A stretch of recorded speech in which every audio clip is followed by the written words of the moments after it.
Halo Sobat Ngomin, apa kabar? Kembali berjumpa dengan Ngomin.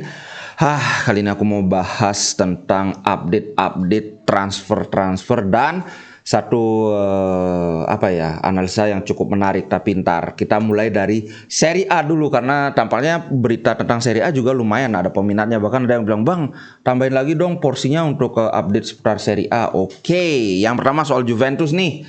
Juventus dia sudah mengajukan banding untuk pengurangan poinnya yang 15 itu. Nah, itu kan sidangnya udah lama, tapi argumen utama Juventus itu adalah masalah capital gain yang digelembungkan itu tidak mempengaruhi hasil pertandingan. Nah, ini berkaca dari hukuman yang mereka terima di Calciopoli itu kan, memang mereka nyogok wasit, ngatur wasit lah, wasit siapa yang dipakai dan sebagainya. Itu secara sekilas kan memang benar, itu ada direct impact-nya atau pengaruh langsungnya terhadap hasil pertandingan. Tapi sekarang kalau masalah capital gain, itu nggak ada urusannya dengan hasil dari pertandingan. Kenapa kami harus dikurangi nilainya 15 poin? Kalau 15 poin itu kan langsung banget di skor itu kan. Nah, menurutku itu cukup masuk akal, at least kalau kita bandingkan dengan pengaturan skor, pengaturan petugas pertandingan, pengaturan wasit, ya betul.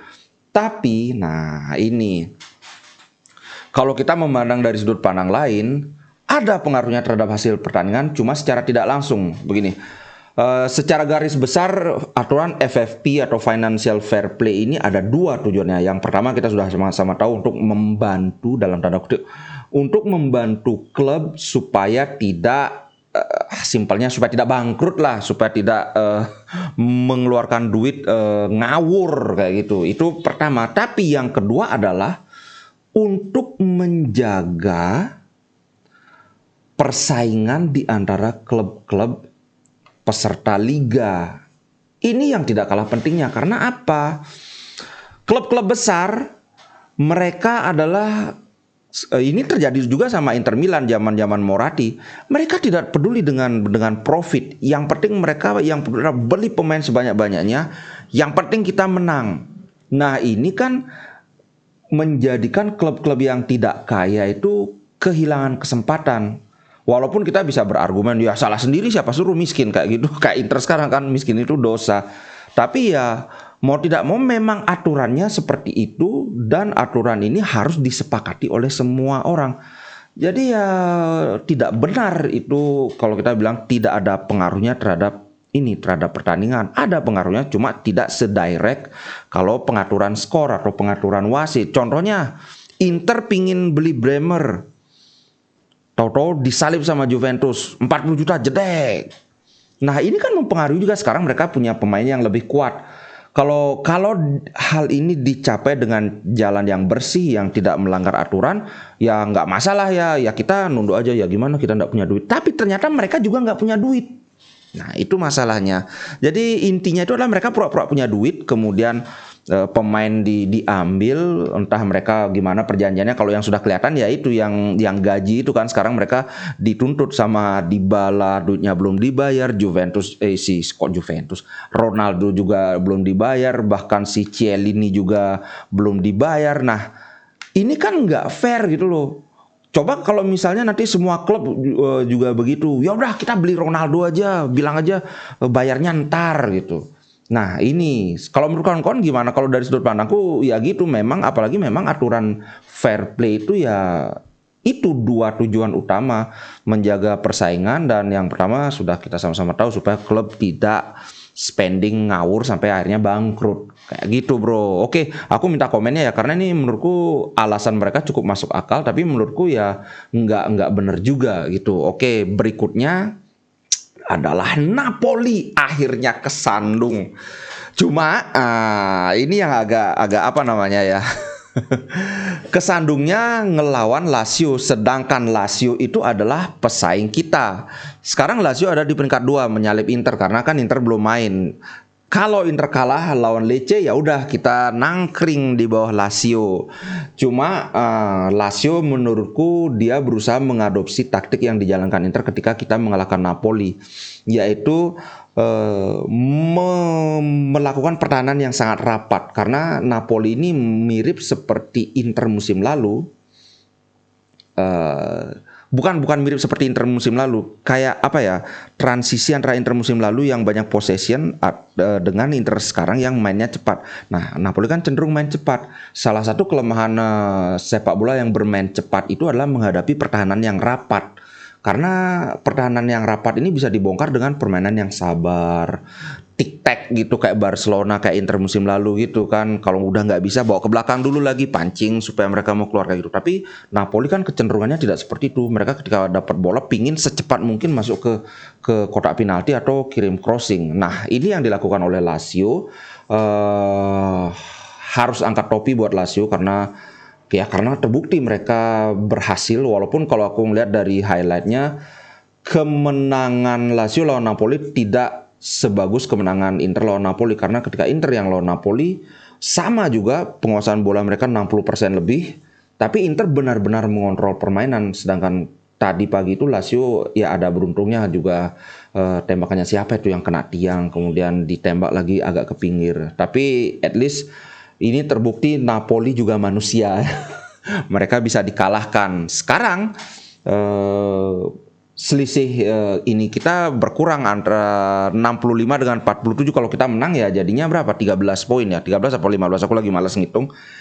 Tapi aku masih tetap berpendapat ya, di grup ada, wah ayo sekarang ini saatnya kejar Napoli. Ya aku jawab dengan sambil bercanda ya, oke, kita hanya tinggal nunggu Napoli kalah 5 kali lagi sambil kita menang terus.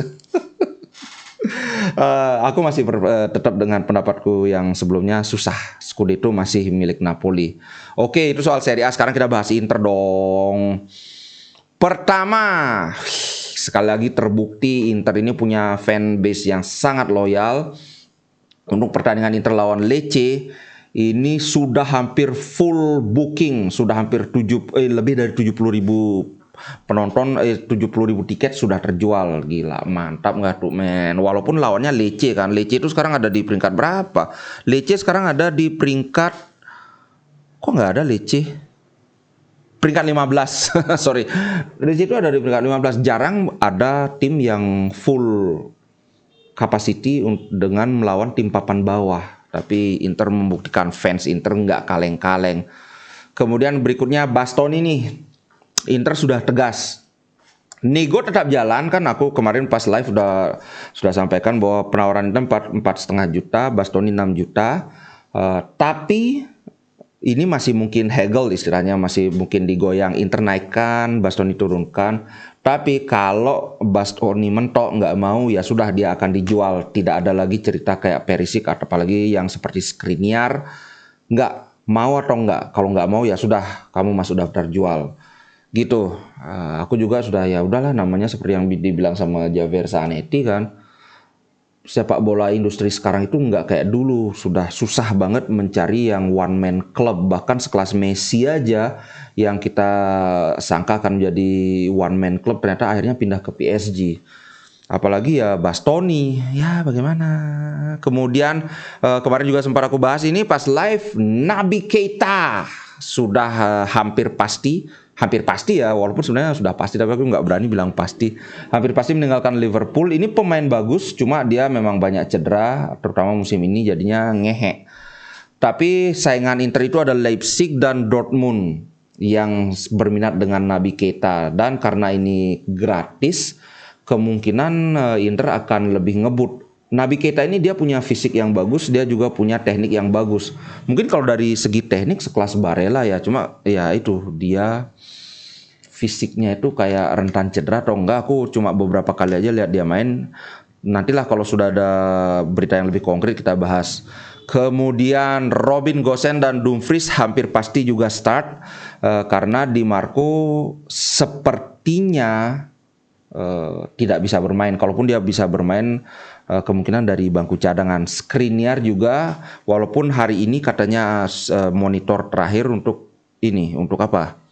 Apakah dia bisa bermain lawan Lecce atau enggak? Tapi sampai saat ini prediksinya adalah mereka nggak bisa main, at least nggak bisa dari starter. Yang berarti juga Skriniar akan dimainkan oleh posisi Skriniar akan dimainkan oleh Darmian, yang berarti juga Dumfries akan main di depan. Cuma nanti apakah Belanova akan dapat kesempatan?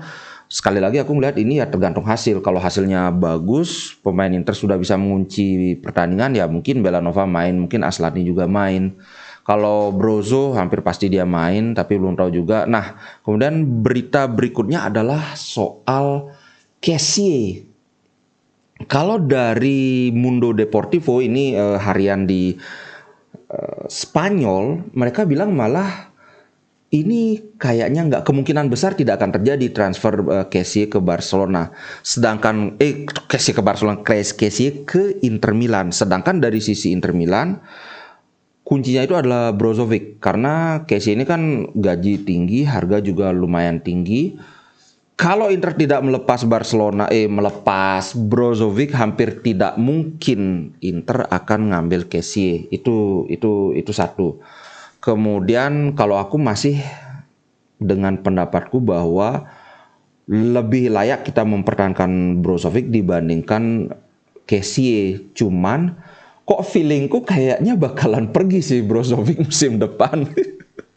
Kalau menurut kawan-kawan gimana? Kayaknya sekarang mulai banyak juga, ya udah jual aja lah Brozovic mumpung bisa. Tapi itu kan karena Brozovic udah 30 tahun. Tapi lihat Modric. Modric itu sekarang umurnya 36, hampir 37, tapi dia masih bermain di level tertinggi. Dia masih statusnya sebagai salah satu gelandang tengah terbaik di dunia. Dengan gaya permainan Brozovic, aku ngelihat polanya akan sama. Dia masih ada minimal 3-4 musim lagi masih ada di puncak permainan. Itu menurutku. Semoga feelingku salah ya. Yang berikutnya Yunus Musah. Ada satu rencana Inter untuk merombak, kemarin sempat aku bahas tentang revolusi squad. Kenyataannya adalah di Serie A saat ini Inter memiliki squad dengan rata-rata usia paling tinggi. Nah, ini ada kaitannya dengan yang kemarin, Bang, beli pemain muda, berbakat, dan murah. Ini tiga variabel yang sangat bertolak belakang. Tapi aku akan bahas di konten khusus untuk Ngominer, karena ini sudah 12 menit Pak, lumayan. Kita bahas update berikutnya aja. Berikutnya adalah Firmino. Firmino juga sudah hampir pasti meninggalkan Liverpool dengan free transfer. Cuma saingan Inter yang lebih berat dibandingkan yang tadi itu, si Naby Keita itu. Saingan Inter itu adalah Juventus, tapi aku nggak nganggap lagi Juventus saingan berat. Kemudian Real Madrid ini yang berat ini. Kemudian Atletico Madrid. Cuman ini, kalau Firmino join Real Madrid, dia hampir pasti cuma jadi cadangan aja. Kalau di Atletico Madrid, kayaknya dia bakalan jadi starter reguler. Tapi ya Real Madrid gitu loh. Siapa sih pemain yang nggak tertarik pengen jual Real Madrid? Itu sih. Cuma aku sekarang belum lihat ada proposal yang konkret dari Inter, jadi aku nggak akan bahas terlalu banyak soal Firmino. Yang jelas Firmino ini adalah Zeko tapi versi lebih bagus. Dia false nine. Bahkan salah satu reference kalau kita ngomongin yang namanya pemain false nine. Aku nggak akan bahas terlalu banyak ya seperti itu. Biar ada yang konkret dulu baru. Oke, next. Aslani. Nah, banyak yang mengeluh, kenapa kok sekarang Aslani tidak pernah dimainkan? Jangan khawatir, dari sisi Inter sangat percaya dengan Aslani dan Aslani akan menjadi bagian dari masa depan Inter. Tapi untuk sekarang ini, karena beberapa pertandingan kebelakangan itu kita kepepet terus, memang momen untuk memainkan Aslani itu belum muncul. Mungkin nanti lawan Lecce dia ada kesempatan. Itu sih. Tenang aja bro, ingat Lautaro, sampai dia sendiri ngomong Lautaro itu sekarang 5 musim di Inter. 2 musim pertama dia tuh nggak karuan main. 2 musim loh, sedangkan Aslani baru 1 musim. Dia pun sudah sempat main di pertandingan penting macam lawan Barcelona. 2 pertandingan kan dia main. Jadi aku sih nggak khawatir. Dan Aslani juga memang dia fans Inter. Dia juga menyadari, dia sudah, kalau kawan-kawan ingat wawancara dia bilang bahwa nggak ada yang spesial kenapa aku jarang main, karena memang pesaingku hebat-hebat semua. Dan dia cukup rendah hati untuk menyadari itu dan mengakui itu. Nggak usah khawatir soal Aslani, oke? Memang momennya aja yang belum dapat. Alright, itu dulu untuk konten Ngomin kali ini. Untuk konten Ngominer mungkin ntar agak sorean. Yang jelas aku akan bahas lebih dalam tentang revolusi squad, usia rata-rata, kemudian pemain muda yang diincar untuk menjadi bagian dari revolusi squad Inter ini. Oke guys, itu dulu buat kawan-kawan yang ingin jadi join member. Itu murah sekali, cuma 4.900. Tinggal di bawah video ini ada klik tombol join, klik saja dan ikuti langkahnya. Oke, ciao. Sekali lagi terima kasih atas dukungannya. Kalau berkenan kasih like, juga komen. Oke, ciao guys. Inter Milan di dadaku, biru hitam warna darahku. Label winnernya Itali, tidak pernah degradasi. Inter Milan kebanggaanku.